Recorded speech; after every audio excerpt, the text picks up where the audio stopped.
Hello, my name is Charles Edel, and I'm the Australia Chair here at CSIS. And today we're here to discuss our new white paper, the AUKUS Inflection, Seizing the Opportunity to Deliver Deterrence. Nearly 4 years after it first was announced, AUKUS has reached a critical juncture. Some concerns have surfaced around the initiative's viability in the wake of the Pentagon's plans to review the program. But questions about the future of AUKUS go beyond the single department's report. The scale of the project's ambition, coupled with the stakes at play for Washington, for London, and for Canberra, demand a sober assessment both of the agreement's potential and of the very real challenges that it has faced in implementation. In our new paper, we look at the strategic significance, challenges, and future prospects of AUKUS. Today, we'll be discussing the 5 key questions that need to be addressed to ensure AUKUS's success, and we'll take a look at what course corrections are needed to ensure its ongoing viability across all 3 nations. Joining me in this discussion is my co-author of this report, Abe Denmark. Abe, would you mind walking us through what's at stake with AUKUS? What happens if it falls apart, and what strategic effects is its success likely to generate? Hey, thanks, Charlie. AUKUS is one of the most strategic plays yet by the United States to regain advantages in the Indo-Pacific and to inject stability into a region that has been severely disrupted by Beijing's continued and increasing set of provocations.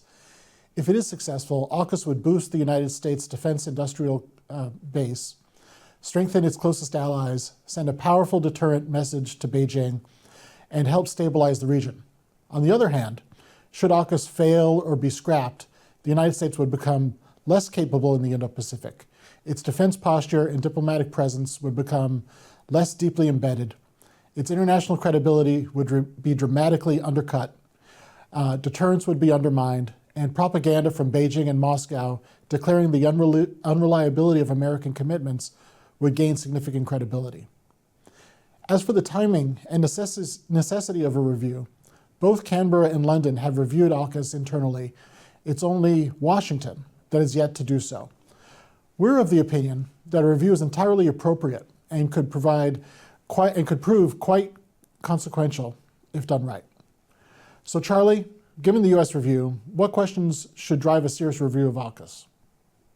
Yeah, thanks, Abe. There are 5, and they start with the numbers gap. That is, are we producing, is the United States, is the collective allied submarine industrial base producing enough nuclear-powered submarines? Second question revolves around sovereign concerns and allied planning. That is, if the United States calls in a contingency, will Australia answer? This is a delicate question, but it's an important one for both, or rather all 3 sides to think through.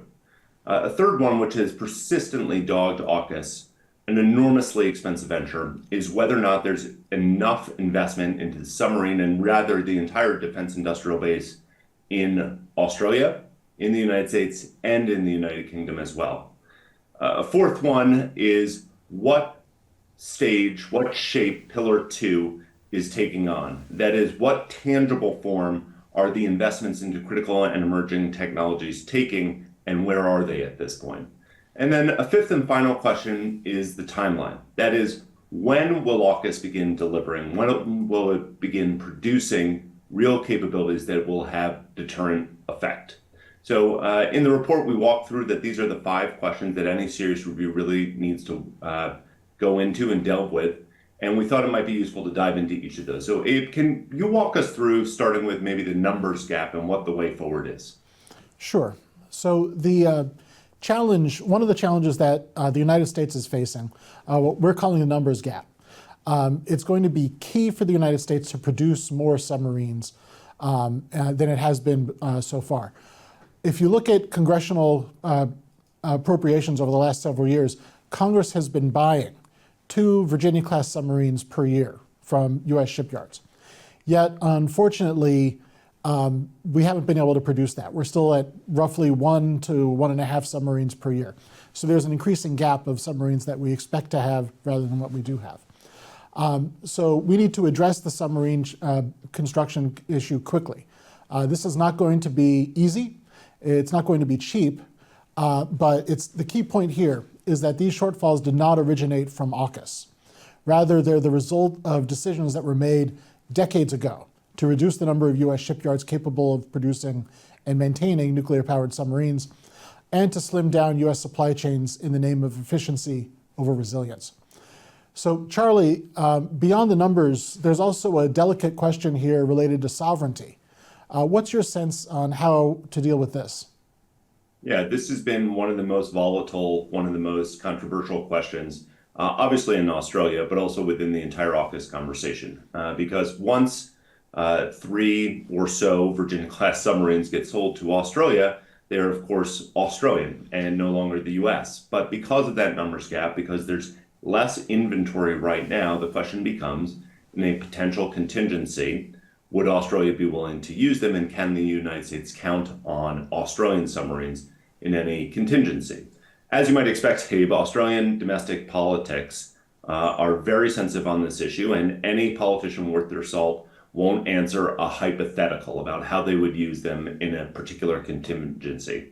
So one of the ways forward here that we've recommended in the report is to navigate U.S. requests for more concrete commitment from Australia, and of course acknowledging Canberra's sensitivities to issues of sovereignty.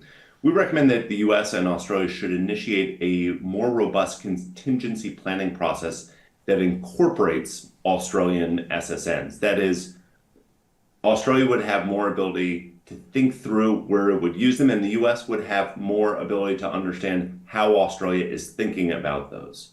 Look, one of the other biggest, most contentious issues about AUKUS is its price tag. The critiques has been that the cost is high and sustained for not one, but all 3 nations.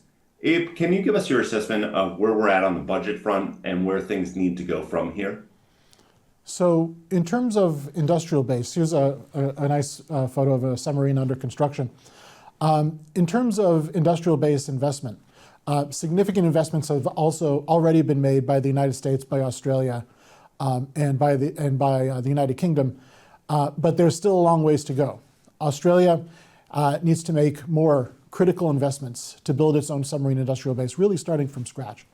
So to start, perhaps the largest and most daunting investment priority for Australia is going to be its workforce. Australia has an estimated need for an additional 20,000 jobs to provide direct support to the nuclear-powered submarine initiative. Australia's lack of an existing civilian nuclear industry means that the country is starting nearly from scratch on this. So a separate and related issue to Pillar 2 is ensuring that Pillar 2 is able to come forward with tangible and real capabilities. Pillar 2 has often had promise of delivering more quickly, delivering capability to all the warfighters of all 3 countries more quickly than the long timelines that we see with submarines. But we haven't had a real tangible outcomes from that yet. So a key lesson from the first years of AUKUS Pillar 2, in our opinion, is that it's overly broad and a bit unfocused. So one of our recommendations, therefore, is that leaders in all 3 countries should narrow their focus to a smaller set of capability areas. And specifically, we recommend that the AUKUS nations consider focusing in 3 areas: autonomy, long-range strike, and integrated air defense. So finally, Charlie, how can the review grapple with the issue of timelines? Yeah.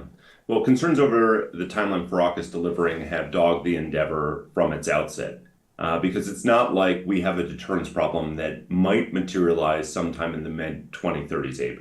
We have a deterrence problem front and center right now, and the need for the U.S.